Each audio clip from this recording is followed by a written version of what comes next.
I have joked previously about ChatGPT and whatnot, but the last couple weeks I've been genuinely depressed thinking about the future state of the world. And I want to talk about what I think the potential error and subsequent danger is with AI. But to set the stage, I'll start with this clip. And everyone in the audience should know this. There are things coming down the pipeline on the artificial intelligence front that are just going to make your hair stand on end within the next year, because there is so much transformation going on in that domain. So I'm going to tell you what's going to happen next.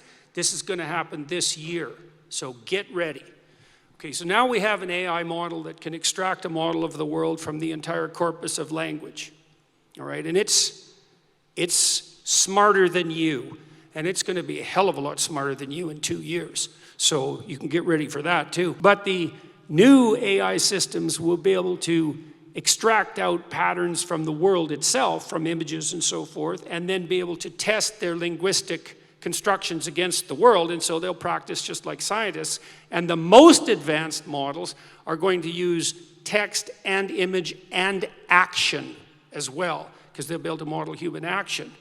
And all of that's going to come down the pipes within the next year.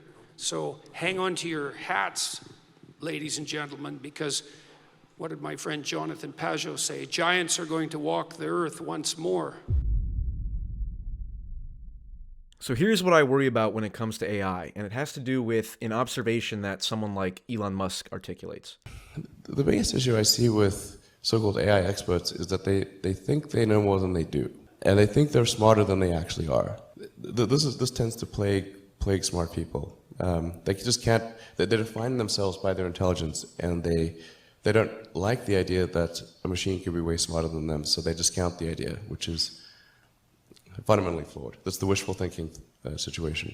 I'm very close to the cutting edge in AI, and it scares the hell out of me. It's capable of vastly more than almost anyone knows, and the rate of improvement is exponential.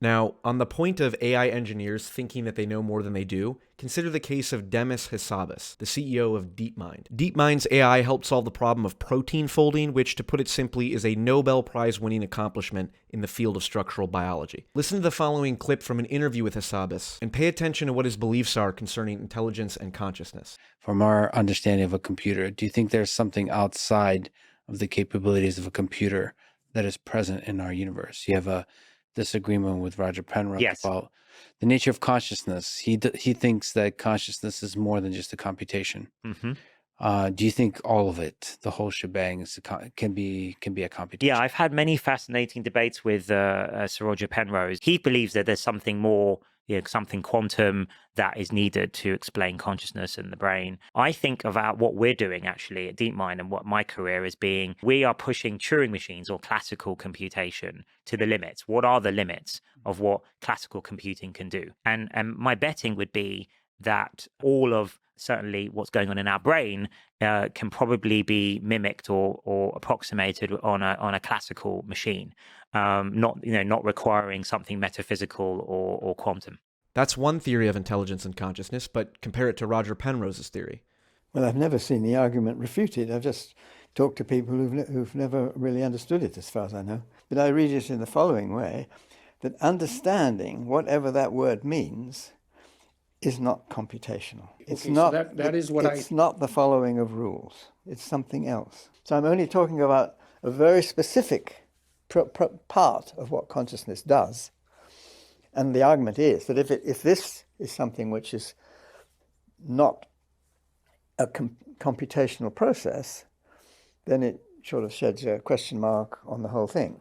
So Hassabis' perspective is that consciousness and intelligence is ultimately computational. It's an algorithm, it can follow a set of rules, and our conscious experience is just a more complex, classical computation. Whereas Penrose believes there's something outside of computation that consciousness and intelligence is doing. And here's why this is such an important issue that I don't think people understand. Hassabis and other AI engineers are building AI using this theoretical framework that intelligence is fundamentally computational. But what if that theory is wrong? What if intelligence or consciousness or whatever the hell we're dealing with at this point, because we have no idea what intelligence or consciousness really is, what if it's an emergent phenomenon that arises organically and unpredictably out of complex algorithmic equations? And like Penrose suggests, it ultimately ends up outside the framework of classical computation. If that's the case, then the constraints that are being built and programmed into these AIs may not be constraining at all, because the theory that the AI engineers are using to design those constraints may be inaccurate, thus calling those constraints into question. Think of it like this. If I'm designing a steel building, I have to abide by certain architectural principles. I can only have so much stress on certain parts of the building, the foundation has to be a certain size, so on and so forth. But if I start to design a building with a different material like titanium, and I think, well, titanium is just a stronger form of steel, so I can apply the same architectural principles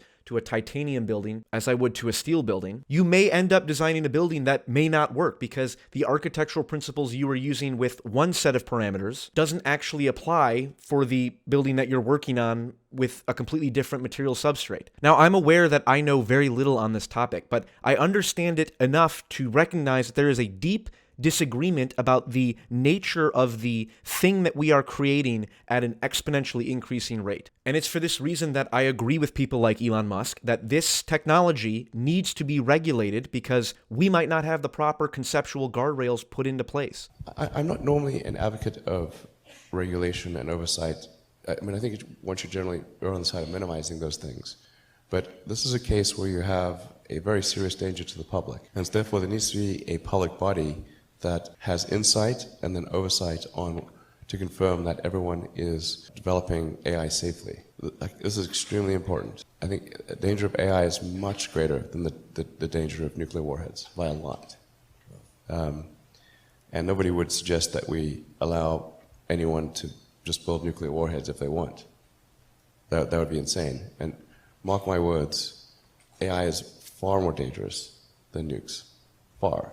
So why do we have no regulatory oversight? This is insane. And what is particularly worrisome for me is the sudden change in philosophy that some of these AI companies have undergone in the past few weeks. Most notably, ChatGPT's parent company, OpenAI, which is in talks with Microsoft for a $10 billion investment. At the beginning, the idea was instead of having Google own all of this, we'll make it all available. And here's the statement from the original blog post in 2015. OpenAI is a nonprofit AI research company. Our goal is to advance digital intelligence in the way that is most likely to benefit humanity as a whole, unconstrained by a need to generate financial return. Since our research is free from financial obligations, we can better focus on a positive human impact, which is a really interesting kind of, if you look back, historical perspective on how this thing all started 7 years ago and how quickly it's evolved, as you point out, into the necessity to have a real commercial alignment to drive this thing forward without seeing any of these models open sourced. It is the most striking question about this whole thing about what's going on in AI, which is that AI offers a glimpse into one of the biggest and most kind of existential threats to humanity. And the question we're all going to be tackling and the battle that's going to be happening politically and regulatory-wise, and perhaps even between nations in the years to come, is who owns the AI, who owns the models, what can they do with it, and what are we legally going to be allowed to do with it? All of this really is frightening, I think, and it does seem less and less sensible every day to do things like save money for retirement, because the idea that 40 years from now, society is going to be stable enough to just pursue the, business as usual, that seems increasingly unlikely. But the thing that I think we can do now and over the next couple years, and sooner rather than later, is push for regulation on AI and create public pressure on corporations and governments to not allow transnational global corporations to own the most powerful technologies that humanity has ever created. It was God who made man in his own image, and now we're attempting to do the same. And my role in preventing the apocalypse is not going to be a technical one or in dealing with these technologies directly, because I don't understand these technologies as well as some people watching might. My role is to pay attention to these issues and strive to be the kind of person who can empower those people who do understand those technologies to regulate them effectively. We all have a part to play, and we all have to figure it out soon, or it's Skynet all over again, everyone. So until next time, I genuinely wish everyone Good luck and Godspeed.